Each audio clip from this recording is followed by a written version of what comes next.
리발 쏴 들어 속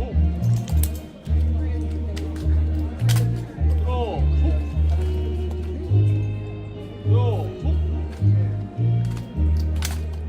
모든 자리에 착착한 모습이 나갑니다. 다음은 교습자가 있겠습니다. 20대 국회의원과 40대 국방부 차관을 역임한 백승주입니다. 박정희 대통령님 참으로 수고 많으셨습니다. 혼신을 다한 국정 운영에도 수고 많으셨지만 홀병이 우리 곁을 떠나신 뒤에도 일부의 모진 비판을 인내하고 진정한 이해를 기다려야 했습니다. 박정희 대통령님 존경합니다. 그리고 감사드립니다. 저는 대통령님을 한 번도 직접 뵙고 대화한 적이 없습니다. 그러나 30대 이후 국가전략, 안보전략에 천착해온 학자와 공직자로서 대통령님께서 남기신 국가 전략과 정책들을 연구하는 과정을 통해 대통령님을 간접적으로 만나 뵙고 대화하는 일을 거듭해 왔습니다. 앞으로도 계속 것입니다. 뜻깊은 식전에서 제가 대통령과 나눈 간접 대화 내용을 토대로 추모의 마음을 보고의 형태로 올립니다. 참으로 영광스럽게 생각합니다. 대통령께서는 하면 되고 할 수 있다는 신념과 통찰력으로 대한민국 역사뿐만 아니라 세계사의 흐름을 바꾸었습니다. 저는 대통령님의 신년 체계를 밀레니엄 세대들이 쉽게 이해할 수 있도록 K-10Do 이데올로기로 이름을 붙여보겠습니다. 대통령께서는 K-10Do 이데올로기의 총 설계사이십니다. 대한민국이 세계사의 중심이 되기 위해서는 무엇보다도 경제력, 경제성장이 뒷받침되어야 한다는 확고한 통찰력, 신념을 갖고 K-10Do 이데올로기를 디자인하셨습니다. K-10Do 이데올로기로 세계에서 가장 가난한 대한민국을 다른 국가에게 도움을 주는 그레이트 코리아로 변모시켰습니다. 1961년 우리 국가의 1인당 GNP는 $80 수준이었고 수출액은 5,500만 달러에 불과했습니다. 당시 필리핀은 $255로 우리나라의 3.2배, 베네수엘라는 $1,000로 12.5배 수준이었습니다. 2025년 현재 우리의 1인당 GNP는 $36,000 수준으로 일본보다 앞섰고 국민 총생산 측면에서도 세계 10위권의 경제 대국이 되었습니다. 무엇보다 2025년 현재 우리나라의 해외 개발 원조 예산은 약 $50억 달러로 세계 20위권의 입지를 가지고 있습니다. 물론 대한민국의 이러한 위상 변화와 그 발판을 대통령님 혼자서 이루었다고 생각하지는 않습니다. 피와 땀을 흘린 수많은 근로자, 농민, 기업가, 위정자, 국제사회가 함께 했습니다. 그러나 대통령님께서 만든 K-10Do 이데올로기가 없었다면 불가능했습니다.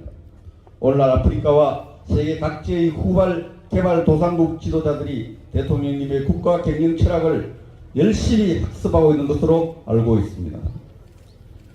대통령께서는 88 서울올림픽 유치를 결심하셔서 국제 정세를 냉전에서 탈냉전으로 바꾸었습니다. 1979년 9월 21일 대통령께서 미국과 구소련의 군비 경쟁이 격화되는 국제 정세 속에서 서울올림픽 유치를 결심하고 10월 8일에 올림픽 유치를 공식 결정했습니다. 국내의 조롱 섞인 반대 여론을 무릅쓰고 서울올림픽 유치를 결심하셨고 전 국민의 노력으로 성공시켰습니다. 서울올림픽에 참가한 동유럽 국가들은 K-10Do 정신이 만든 대한민국의 발전을 입체적으로 확인하고 스탈린식 공산주의 체제를 해체하고 자유민주주의 길을 택했습니다. 대통령께서 유치를 결심한 서울올림픽은 결과적으로 유럽 질서와 세계사의 흐름을 바꾸었던 것입니다. 대통령님께서 설립을 결심한 한국정신문화원이 K문화의 요람이 되고 있다는 사실을 기쁜 마음으로 보고드립니다. 대통령께서는 1978년 6월에 경기도 성남시 국사봉 긱스에 한국정신문화연구원을 설립했습니다. 경제성장에 올인하는 대통령께 경제성장에 상응하게 정신문화원을 설립하여 우리 정신문화를 진흥 발전시켜야 한다는 지식인들의 정책 자문 내용을 흔쾌히 수용하여 결단한 것입니다. 한국정신문화원이 정립시킨 우리나라의 정체성과 전통문화 콘텐츠들이 중동 국가들의 원유 같은 K문화 강국의 소중한 국가 자원이 되고 있습니다. 1970년대 초 대통령께서 시작한 K방산이 성장을 거듭하여 미국 핵심 군사장비 정비 사업, 유지 보수 사업까지 진격하고 있습니다. 당시 미국 닉슨 대통령은 아시아 안보는 아시아에게라는 독트린을 통하여 대한민국의 국가전략 국방정책에 엄청난 부담을 주었습니다.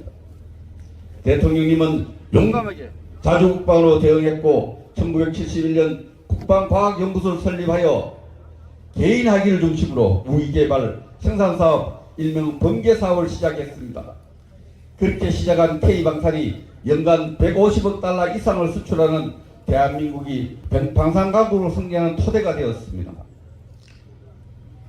대통령님, 민망하지만 안타까운 마음으로 남북관계 정체도 보고드리겠습니다.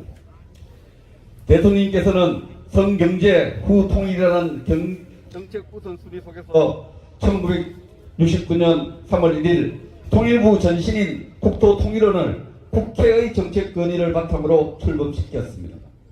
국토통일을 출범시킬 당시 안보 여건은 최악이었습니다.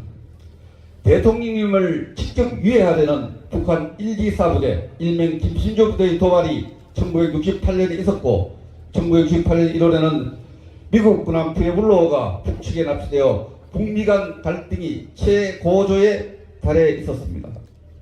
이런 최악의 안보 환경에서도 대통령께서는 경제 건설 이후의 시대 정신이 남북 통일임을 명확히 하고 남북 직접 대화를 진두지휘해서 실사 공동 성명을 만들어냈습니다. 그러나 2025년 현재 불행하게도 남북 관계는 통일을 지향하지 못하고 있습니다. 북측 김정은은 두 개의 국가론을 내세워 국제정치 현실이라는 이름으로 그의 소위 새로운 분단 논리를 북측 주민은 물론 우리에게 강요하고 있습니다. 저는 한반도 두 개 국가론은 일제강점기에 일부 지식인이 수용했던 독립불가론과 같은 현실주의적 패배주의론으로 생각하고 있습니다. 아울러 북측은 핵 강대국 노선을 견지한 가운데 한반도 대표성을 독점하려는 망상을 갖고 우리 정부와 우리 국민을 지속적으로 능멸하고 있습니다. 대통령님, 국민의 이름으로 응원을 부탁드리고 싶은 사안도 있습니다. 한국과 미국 관계가 관세 협상 등으로 진통을 겪고 있습니다. 1966년 국회 야당과의 초당적 협력, 역할 분담을 통해 대통령께서 성사시킨 브라운 각서라는 한미 경제 협력 각서가 우리나라 경공업, 공업 발전의 구명 동아줄 도약대가 되었습니다. 진통과 걱정 속에 진행되고 있는 한국과 미국 간 현안들이 브라운 각서 같은 신의 한 수로 창의적으로 해결되도록 응원해 주실 것을 간절히 바랍니다. 군이 산골에서 태어나 1979년 부마 항쟁 당시 누구보다도 치열하게 유신체제 반대 데모에 참여했고 2015년 12월 15일 구미 대통령님 생가에서 정치 입문을 선언한 제가 대통령님께 추모의 마음을 보호센터로 전할 수 있어 무척 영광스럽게 생각합니다. 지금도 구미 생가 입구에 걸려있는 내 일생 조국과 함께라는 대통령의 말씀을 유념하면서 살아갈 것을 약속드리면서 추모사에 가능합니다. 대통령님의 K-캔도 이데올로기는 우리 역사와 영원히 늘 함께 할 것입니다. 뜻깊은 식대에 참석하신 모든 분들께 다시 한번 감사드립니다. 감사합니다.